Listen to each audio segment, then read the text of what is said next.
Le grand entretien de Smart Impact avec Brice Lalonde. Bonjour, bienvenue. Bonjour, heureux merci de vous beaucoup. accueillir. Vous êtes évidemment ancien ministre de l'Environnement, président d'Équilibre des énergies. On va parler des ambitions européennes en matière de transition énergétique et donc des enjeux des élections du 9 juin. Allez voter. Mais d'abord, peut-être une présentation rapide d'Équilibre des énergies. Vous représentez quel secteur ? Alors, Équilibre des énergies, c'est un cercle de réflexion d'entreprises. Nous n'avons quasiment que des entreprises et une association de consommateurs parce qu'il faut se tenir à peu près au courant de la manière dont les consommateurs voient les choses. Mais sinon, ce sont que des entreprises, des transports, y compris du transport aérien, des transports ferrés, du transport routier. Ce sont aussi les entreprises du bâtiment, des travaux publics, les routes, tous les grands, Vinci, Bouygues, etc. Et puis, c'est aussi les chauffagistes, c'est EDF, c'est Total Énergie, donc les entreprises de l'énergie. Et toutes ces entreprises nous envoient leurs ingénieurs. Parce que c'est un truc d'ingénieur. Hein. Et il y a beaucoup alors ça travaille, et sur différents sujets. Et lorsqu'on a une position, on a bien travaillé sur un sujet, on va voir les ministres, on va voir les parlementaires à Bruxelles ou à Paris, et on leur dit voilà ce que nous suggérons. Pour décarboner, l'idée générale, c'est comment est-ce que les entreprises vont participer à la transition, comment elles voient la décarbonation, comment le faire. Et c'est intéressant de travailler avec les entreprises parce que c'est très précis, quoi. C'est pas du blabla. C'est bon, voilà, on peut investir, voilà comment on va faire le rapport, voilà, ça va nous prendre 2 ans, 3 ans. Donc c'est vraiment appuyer sur le faire, voilà, le faire. Donc c'est réfléchir et agir. Il y a les deux leviers, évidemment. Vous publiez un livre blanc, Fit for 55, et après, on est sur des propositions pour la mandature européenne qui va s'ouvrir 2024-2029. Quel est l'objectif ? C'est dans la droite ligne de ce que vous venez de dire. Vous avez réfléchi à ce que pourrait être une Europe de l'énergie plus efficace, mieux décarbonée ? Oui. C'est-à-dire qu'on se rend bien compte en France que toutes les politiques d'environnement au sens large, ça vient de l'Europe. Hein, c'est 80% de la législation, c'est européen. Et donc on a été obligé. On va à Bruxelles, on travaille et on se rend compte qu'évidemment il va falloir quand même corriger un peu les choses. D'un côté, la dimension européenne est nécessaire. Vous êtes dans un monde où il y a la Chine, les États-Unis, la Russie, le Brésil, enfin, c'est des mastodontes. Hein. Et en face, si on ne fait pas attention, écoutez, on ne va pas y arriver. Et ce qui est très intéressant, c'est qu'on voit une grande transformation de l'Europe quand même. Donc il faut la pousser. L'Europe, c'était le paradis des consommateurs. On est un paradis de consommateurs. On va tout faire pour le consommateur. Ça va être génial. Les pommes de terre vont avoir le même gabarit, je ne sais quoi. On se moque un peu de ça. Et l'Europe croyait beaucoup au commerce. Allez, c'est le doux commerce. On va acheter du gaz en russe. On va leur vendre des BMW. Exactement. Eh bien là, c'est terminé, quoi. On se rend compte que si on veut vraiment être le paradis des consommateurs, il faut aussi être le paradis des producteurs. Il faut produire. Et surtout, quand on veut faire de la transition, quand on veut passer à un système carbone zéro, il faut faire des éoliennes, il faut construire des voitures électriques, il faut mettre des batteries, il faut mettre des centrales, des photovoltaïques, enfin, et nucléaire, et tout ça. Et donc, là, on assiste depuis 2 ou 3 ans à une transformation. Elle a été aidée aussi par la guerre de l'Ukraine, par le Covid, où il n'y avait pas assez de médicaments, etc. Donc on se rend compte là que l'Europe est en train de se transformer.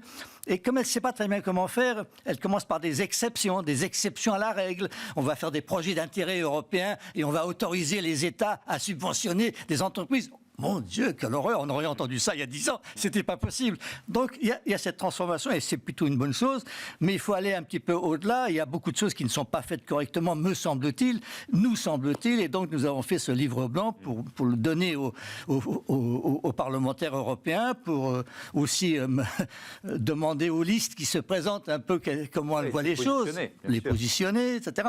Et puis évidemment, dès que ce sera terminé et qu'on aura une nouvelle commission, on ira voir les commissaires, bien sûr. Pour que ça avance. Je rappelle, Fit for 55, évidemment, c'est cet objectif affiché par l'Union européenne, réduire de 55% les émissions de gaz à effet de serre d'ici 2030. On en est où aujourd'hui ? Ça permet peut-être de faire le bilan de la mandature qui s'achève. Est-ce qu'on est loin de cet objectif Alors, on n'est pas tout à fait sur les rails, non. Ouais. D'abord, c'est quand même très différent d'un pays à l'autre. Ouais. Mais dans l'ensemble, on est en train de réduire, oui, il n'y a pas de doute, ça réduit. Donc ça commence à fonctionner. Rien qu'en France, par exemple, on a réduit de presque 5% l'année dernière. Donc oui, c'est en route pour se réduire, c'est différent d'un pays à l'autre, mais évidemment, ce n'est pas suffisant. Et donc toute la difficulté, c'est comment est-ce qu'on peut aller plus fort ou plus vite. Alors évidemment, moins 55%... il y a une chose qui nous préoccupe un tout petit peu, c'est pourquoi est-ce que l'Europe veut absolument jouer les premiers de la classe, les bons élèves, les meilleurs. Et à un moment donné, il faut quand même faire attention parce qu'on n'est pas tout seul. C'est-à-dire ça risque de devenir un boulet pour certaines entreprises. C'est un peu votre inquiétude? Alors, non, mais c'est surtout que la Commission vient de dire, d'une espèce de chant du cygne, elle a dit « Ah, mais ce serait bien d'arriver à 90% en 40 ». Donc, si vous voulez, là, ça commence à être un peu excessif. Ouais. Notre idée, c'est plutôt que attendons de fixer des objectifs mirifiques. Appliquons d'abord les 55% de réduction. Comment le fait-on? Et donc, c'est là-dessus que nous avons travaillé. En disant, écoutez, il y a des choses qui manquent. Hein. Par exemple, d'abord, il y a l'adaptation. Il n'y avait pas de politique de l'adaptation. Or, on sait que le changement climatique, il est là déjà. Hein. Ça s'accélère. On a des forêts qui brûlent. On a des problèmes d'eau. On a des problèmes de grande chaleur, etc. Donc, il faut aussi quand même que l'Europe prévoit un plan ou une obligation. C'est-à-dire qu'il faudrait que chaque pays, chaque commune de chaque pays d'Europe ait son plan d'exposition au risque, travaille avec les assurances, qu'on fasse les choses sérieusement. Pour l'instant, ce n'était pas prévu. De la même façon, quand on dit qu'il faut mettre des énergies renouvelables ou autres, ou des éoliennes, il faut aussi mettre des fils électriques, des lignes électriques pour les relier. Donc, elle n'y avait pas pensé. Le réseau électrique est peut-être pas forcément prêt à l'électrification massive de nos usages. C'est ce qui est en train de se passer. Absolument, surtout si vous avez des renouvelables. Parce que si vous avez des centrales nucléaires uniquement, alors là, c'est des gros trucs, donc à la limite, il y a moins de lignes électriques. Mais si vous avez une espèce d'éparpillement partout, alors là, il en faut beaucoup, et ça coûte très très cher, ça coûte aussi cher que de construire les centrales, quoi. Vous voyez ce que je veux dire? Donc, il y a des choses comme ça qui sont très importantes. Et puis, il y a aussi une chose qui nous a toujours choqués. Pendant très longtemps, la Commission européenne était défavorable à l'industrie nucléaire. Et donc, on a eu une ministre qui s'est beaucoup bagarrée, Madame Agnès Pannier-Runacher, rendons-lui hommage.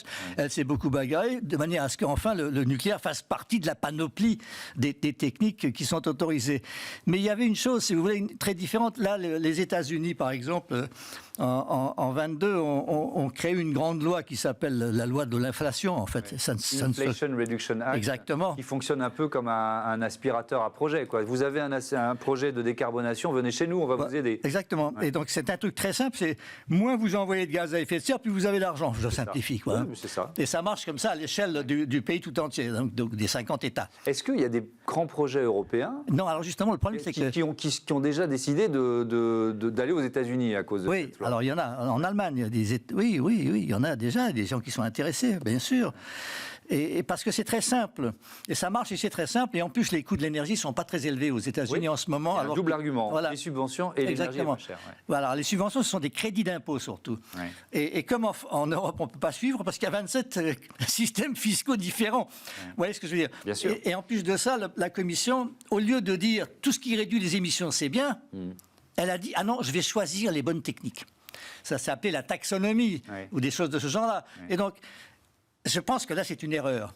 La taxonomie, c'est la façon de flécher finalement l'argent et les investissements. Voilà les bonnes techniques. Voilà, vers des techniques. Et notamment, le nucléaire n'y était pas, précisément. Ça a été un bras de fer entre la France et l'Allemagne. Voilà, et donc, le nucléaire est revenu par la fenêtre, par une autre, par les projets d'intérêt européens et ce qu'on appelle le Net Zero Industry Act, le NZIA. Donc, si vous voulez, progressivement, la Commission s'y met. Mais cette idée de vouloir trier les techniques, les bonnes techniques, celles qui me plaisent à moi, ou qui plaisent à l'Allemagne, ou je ne sais quoi, parce que c'était un peu la vision allemande des choses. Hein. C'était uniquement les renouvelables, des choses comme ça. Bon, alors tout ça, c'est fini. Il faut que ce soit simple. Il faut aller à l'essentiel. C'est quoi l'essentiel? Réduisons les émissions. La totalité de la politique doit être fondée sur cette chose simple. Réduisons les émissions. On va parler de la concurrence chinoise dans un instant, mais je reviens sur l'Inflation Reduction Act, parce qu'on peut aussi commencer par se dire que c'est bien que les États-Unis s'y mettent. Alors, d'accord, c'est dur pour la concurrence des entreprises françaises et européennes, mais c'est quand même un pas important. Oui, sauf que c'est aussi protectionniste. Oui, c'est-à-dire qu'on va mettre beaucoup d'argent quand vous achetez une bagnole, mais il faut que la bagnole soit américaine, hein, attention. Et donc, si vous voulez, il y a une distorsion. Donc là encore, on est dans un monde nouveau où le protectionnisme commence à venir. Et ça va aussi impacter sur l'Europe, puisque l'Europe est en train de se dire, mais est-ce qu'il faut que j'achète uniquement des photovoltaïques en Chine? Est-ce qu'on ne va pas le produire nous-mêmes, etc. Alors, avec toujours cette vieille critique de l'Europe, de la naïveté européenne. Alors, il y a plein d'exemples quand on regarde la concurrence avec la Chine. On peut parler du photovoltaïque notamment. Je crois les panneaux, ils sont quoi, chinois à 90% ou 95% aujourd'hui, panneaux ou composants qui permettent de les fabriquer. Donc c'est super de développer le photovoltaïque, mais en fait, on le fait avec des entreprises chinoises. Je voyais Bruno Le Maire il y a quelques jours dire on va soutenir 2 entreprises françaises dans 2 régions différentes, mais avec des panneaux chinois qui sont 2 fois ou 3 fois moins chers, comment elles peuvent s'en sortir, ces entreprises? Vous voyez ce que je veux dire? Absolument, et d'autant plus que l'Union européenne, dans sa riposte à l'invasion de l'Ukraine, a dit qu'il fallait repower, il faut énergiser l'Europe, et notamment en demandant que tous les toits de toutes les maisons et de tous les bâtiments à partir de 2029 soient équipés de panneaux photovoltaïques. Donc il faudra bien les trouver, ces panneaux photovoltaïques. Écoutez, il y a une astuce qui consiste à dire avec quoi vous les avez fabriqués, vos panneaux photovoltaïques. Si vous l'avez fabriqué avec de l'électricité provenant de la combustion du charbon, alors là, l'empreinte carbone de vos photovoltaïques n'est pas bon. Et donc on va faire un règlement qui oblige à ce que les panneaux photovoltaïques soit une empreinte minimum en carbone. Donc ça permettra de redonner de l'efficacité, de l'air un petit peu aux produits européens, quoi. Exactement. Français et européens. D'autant que certains produits français, notamment, sont de très haute qualité. Hein. Mais bon, on va voir, parce qu'il y a une discussion avec la Chine. Bien entendu, la Chine va nous dire, mais écoutez, une fois que vous avez mes panneaux photovoltaïques, vous êtes bien indépendant puisque vous produisez vous-même votre énergie. Donc il y a une discussion. Et en réalité, il faut discuter avec la Chine. Ça vaut, bien sûr, mais ça vaut aussi sur les voitures électriques. Ça vaut aussi pour les voitures électriques. On voit aujourd'hui qu'il y a des voitures électriques chinoises qui sont moins chères et qui peuvent rentrer, alors c'est pas massif, mais qui peuvent rentrer sur le marché européen dans la perspective de l'interdiction de la vente. Oui, parce que les Chinois et de manière générale, les Coréens, les Japonais ont commencé avant nous à faire des batteries, c'était pour le téléphone au départ. Donc ils ont commencé à apprendre grâce à l'électronique, etc. Maintenant, ils savent faire des voitures. Donc je reviens à la question de la naïveté, c'est-à-dire on prend des mesures ambitieuses, et c'est très bien pour la décarbonation de l'Europe et de la planète d'une manière générale, mais peut-être un peu au détriment des entreprises européennes. Oui, et puis vous savez, il y a beaucoup, quand vous parlez de naïveté européenne, il y a des erreurs. Par exemple, ça faisait partie c'était un serpent de mer, comme on dit. Il fallait mettre une taxe aux frontières, la taxe carbone aux frontières, qu'on appelle le mécanisme d'ajustement. Enfin, ça a toujours des mots qui n'ont rien à voir avec la réalité. Mais bon, donc, et donc, du coup, on va taxer les produits qui arrivent en Europe qui n'ont pas les mêmes règlements environnementaux. Donc, à la limite, on comprend de quoi il s'agit. Mais quand il s'agit du carbone et quand il s'agit d'un produit fini, comme le produit fini, par exemple une bagnole, vous ne savez pas si la portière a été faite à Taïwan, si la calandre n'a pas été... On ne sait pas d'où ça vient. Donc cette taxe ne va s'appliquer qu'aux produits simples, les produits non finis, quoi, hein, les produits bruts, l'acier, l'aluminium, etc. Mais du coup, si en France ou en Europe, on va produire un produit fini à partir de ce qui a été importé, il sera plus cher puisqu'on aura mis une taxe dessus et qu'on ne pourra plus exporter nos produits finis parce qu'ils seront trop chers. Vous voyez, donc à chaque fois, il y a un effet pervers auquel on n'a pas pensé. Et en fait, la réalité, c'est quoi? C'est qu'il n'y a pas comme on dit en anglais, de silver bullet. Il n'y a pas de mesures miracles qui permettent de tout faire. Et en Europe, on a toujours pensé qu'il y avait des mesures miracles. C'était le marché carbone, l'ETS, mais aujourd'hui, le prix du carbone est très bas, ce qui fait que personne n'est incité à faire des efforts, etc. Donc, c'est très difficile. Donc l'Europe, ne cesse de remettre des nouvelles réglementations. Oui.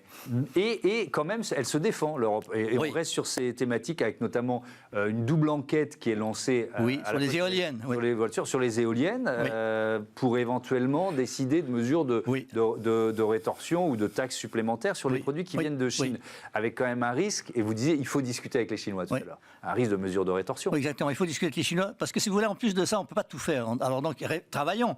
À partir du moment où l'Europe croyait au commerce, et après tout, c'est bien de croire au commerce, le tout, c'est de ne pas être totalement dépourvu et de se faire complètement dépouiller. Mais le commerce en soi, très bien. À la limite, le commerce peut pousser à la transition si ce sont progressivement les produits sobres, les produits vertueux qui l'emportent. Donc on ne va pas tout faire. Choisissons les secteurs dans lesquels on peut être bon, quoi. Choisissons, exactement. Et donc l'Europe a commencé à le faire, mais pour l'instant il y en a beaucoup de secteurs, donc on ne sait pas très bien. Mais en effet, il faut se battre, il faut savoir. Et par exemple, à partir du moment où on avait une industrie automobile extrêmement performante, peut-être qu'il faut protéger un peu notre industrie automobile et l'aider à décoller. Et je pense que si on veut vraiment faire la transition énergétique, c'est un enjeu très important. important, puisque les voitures, les transports automobiles, etc., c'est le principal émetteur de gaz à effet de serre. Donc passer à l'électrification et pousser et aider nos compatriotes à acheter des véhicules qui sont trop chers pour l'instant, etc. Là, il y a réellement, à mon avis, un enjeu industriel majeur. Donc il y a des choses comme ça qu'il faut voir. Oui, ça fait partie des propositions. Il y a 35 lignes d'action dans ce livre blanc, donc des propositions aux futurs députés européens pour la prochaine mandature. Définir ce qu'on vient de dire, définir clairement les marchés que l'Union européenne souhaite laisser ouverts et ceux qu'elle souhaite protéger. Donc c'est quoi? C'est une sorte de protectionnisme raisonné que vous... Oui. Vous savez, moi je me souviens quand j'étais gamin, il y avait un homme politique qui s'appelait Jeanneney, il avait écrit pour un nouveau protectionnisme européen, grosso modo, et je trouvais que c'était assez intelligent. Non, il faut simplement que l'Europe ne s'écroule pas. Elle a longtemps considéré que comme elle était un très grand marché et que tous les pays du monde avaient absolument intérêt vital à vendre à l'Europe, et ben c'est plus vrai, quoi. Bon, il y a d'autres marchés qui sont importants, le marché chinois devient gigantesque, le marché américain et nord-américain est important. On n'est pas les seuls dans le monde, et donc soyons un petit peu réalistes et travaillons, et soyons peut-être un peu plus méchants. En effet, on a été trop gentils. Moi, je vois dans les négociations internationales sur le climat, l'Europe ne sert à rien, parce qu'elle est toujours d'accord pour faire le maximum. Alors, donc les gens disent, allez, et la bataille, c'est entre les méchants américains, les méchants chinois, les méchants qui disent, ah non, moi je ne fais rien si l'autre ne fait rien, etc. Donc il y a en effet une obligation pour l'Europe, je crois, d'être un tout petit peu plus réaliste, quoi. Parmi ces propositions, ces lignes d'action, vous parlez notamment d'un plan social du climat. Alors, de quoi il s'agit? C'est quoi l'idée? C'est sur la question de l'acceptabilité de la transformation? Oui, bien sûr, parce que si vous voulez, hélas, tout ce qui relève de la transition, tout ce qui relève de la décarbonation, que ce soit les voitures électriques ou que ce soit dans les maisons les pompes à chaleur, qui sont un instrument magique, c'est formidable, ça coûte plus cher et c'est moins commode. La voiture électrique coûte plus cher et c'est moins commode que la voiture à essence à laquelle on est tellement habitué, on y va, hop, on la remplit d'un coup, etc. Non, là, c'est plus compliqué. Il faut apprendre, c'est différent. Et bien, la pompe à chaleur, c'est plus cher. Mais alors, ça marche du tonnerre de Dieu, c'est-à-dire que pour une dépense d'énergie de 1, vous récupérez 3 ou 4 énergies gratuites, si vous voulez, mais c'est compliqué à installer, les plombiers chauffagistes ne savent pas tous comment le faire, ça coûte plus cher. Donc c'est très important là, en effet, de rendre tout ceci acceptable. Et on ne peut pas tout faire d'un coup, on ne pourra pas tout faire d'un coup. Par exemple, les gens qui nous disent il faut absolument transformer, rénover toutes les maisons, les isoler complètement, c'est pas possible, à chaque fois ça coûte 60 000 € la maison, vous n'allez pas y arriver, ça va coûter beaucoup trop cher. Donc il y a des moments, il y a des choses qu'il faut, c'est pas tout de suite, quoi. Travaillons d'abord sur l'industrie. Et en fait, c'est ça la conclusion. La transition, le passage à la décarbonation, c'est pas un exercice où il n'a rien à faire. C'est formidable, c'est la sobriété, on n'a pas besoin de consommer, on va aller sur la plage, on va dormir. Pas du tout. C'est un gigantesque effort d'industrialisation. C'est ça qu'on commence à se rendre compte de ça. Parce que les électrolyseurs pour faire de l'hydrogène, les voitures électriques, les batteries, mon Dieu, mais qui va faire les batteries? Le recyclage ensuite de ces batteries, les métaux, on va aller chercher les mines. Est-ce qu'on va ouvrir des mines? Laquelle? La mine de lithium de l'Allier, par exemple, etc. Justement, je trouve ça très intéressant parce que j'ai vu juste en préparant l'émission ce sondage, cette enquête CSA pour la Fondation Jean Jaurès et Engie, 9 Européens sur 10 qui souhaitent que la transition énergétique progresse. On se dit super, sauf que quand on rentre dans le détail des projets, s'il s'agit d'avoir des éoliennes, pas chez moi. Pas de ça chez moi, quoi. Une mine de lithium ou même un parc photovoltaïque important. Bon, là ça coince, quoi. Donc, c'est quoi le levier? C'est le levier financier? Intéresser les riverains finalement et à ce que l'énergie leur coûte encore moins cher? Quel est le bon modèle? Alors le bon modèle, d'abord, je crois que à un moment donné, il y a en effet de l'intérêt européen ou de l'intérêt national bien compris. À un moment donné, il faut aller plus vite. Et donc, on a commencé à faire ça. Il y a maintenant ce qu'on appelle le permitting en anglais, la procédure pour que des projets soient acceptés. Ça y est maintenant. En France, on a fait cette loi pour refuser l'artificialisation, pour réduire. Donc, ça s'appelle le ZAN, zéro artificialisation. Eh bien, nos ministres viennent de dire toute l'industrie, c'est en dehors de ça. Hein. L'industrie, elle a le droit de s'installer n'importe où, etc. Des exemptions. Exactement. On est obligé de faire des choses comme ça. Et alors, je pense que le principal levier, c'est les jeunes. Il faut expliquer aux jeunes, il faut les passionner. Finalement, tout ce qui est en train de se passer en ce moment, c'est une aventure extraordinaire. C'est une aventure extraordinaire. Et donc, il faut les passionner et il faut qu'ils pousse, parce que, bon, le reste de la France, nous sommes un peu âgés tous, moi-même le premier, malheureusement. Et donc, quand on est un peu âgé, on est un peu les pantoufles, pas trop dérangés, pas trop changés. Non, ça, c'est pas possible. Il faut absolument se mobiliser. Mais c'est une aventure passionnante, quand même. Il nous reste 2 minutes, je vous laisse le choix. Tiens, soit on parle de la décarbonation du transport aérien, soit du fait que la loi de programmation sur l'énergie en France se fait toujours attendre. Qu'est-ce qui vous intéresse le plus? Écoutez, le transport aérien, c'est une vraie question importante. Alors allons-y. Parce que ça fait partie des objectifs qui a été de ce Fit for 55, c'est-à-dire pour baisser notamment les émissions de gaz à effet de serre. Mais avec quel carburant? Voilà, c'est ça la question. La question, c'est que les avions, ils ont besoin de carburant liquide. Du moins, pour l'instant, ils ont besoin de carburant liquide. Donc, de kérosène, c'était le kérosène. Parce que pour l'instant, les batteries, c'est trop lourd, c'est pas possible. Sauf pour les petits transports. Donc, il faut des carburants de synthèse. Donc, moi, je suis favorable aux carburants de synthèse. Ça veut dire quoi, les carburants de synthèse? Vous allez mélanger de l'hydrogène avec du carbone. Hydrocarbure, c'est ça l'idée. L'hydrogène, il faut le produire. Donc, il y a un premier problème. Il faut qu'il soit vert, déjà. Alors, il faut qu'il soit vert, ou alors... il faut que le carbone que vous allez forcément séparer de l'hydrogène, il faut savoir ce que vous allez en faire. Okay. Et il y a du noir de carbone, il y a des tas de... C'est fou ce que ça va vite. Vous savez, tous les jours, il y a une nouvelle invention, il y a un nouveau labo qui a trouvé un truc. Et à côté de ça, il faut du carbone. Et du carbone, il faut savoir où on va le trouver. Alors, il y a des gens qui disent, on va le trouver dans la biomasse, dans les plantes. Mais les plantes... à utiliser il n'y en a pas tant que ça. Exactement, il n'y en a pas tant que ça. Et même les buissons, les broussailles, c'est pas si simple. Et donc, moi, ma théorie, mon envie, mon rêve, c'est de dire, mais le carbone, vous savez où on va le trouver? On va le trouver dans l'atmosphère, dans le gaz carbonique de l'atmosphère, car c'est notre problème, le gaz carbonique dans l'atmosphère. C'est lui qui provoque le réchauffement. Eh bien, allons le chercher. Donc, captation du carbone. Captation du carbone dans l'atmosphère. Et là encore, vous avez beaucoup de... Alors, pour l'instant, c'est cher. Ça coûte... en plus, il faut de l'énergie, parce qu'il faut aller le chercher. Mais vous savez, il y a des gens qui font du vent, et se servent du vent pour faire passer l'air. C'est formidable ce qui est en train de changer. Donc, moi, je pense que c'est ça l'avenir. Et je pense que là, l'Europe a tort de ne pas aller dans ce qu'on appelle les SAF. Alors, c'est un accord de l'anglais. Soutenable aviation fuel. Les carburants, de synthèse. Les carburants propres ou soutenables de synthèse. Et ça, c'est vraiment, à mon avis, l'avenir. Il faut foncer là-dessus. Merci beaucoup, Brice Lalonde, et à bientôt sur Bismart. On passe à notre rubrique Start-up. On continue de parler d'énergie avec l'autoconsommation collective.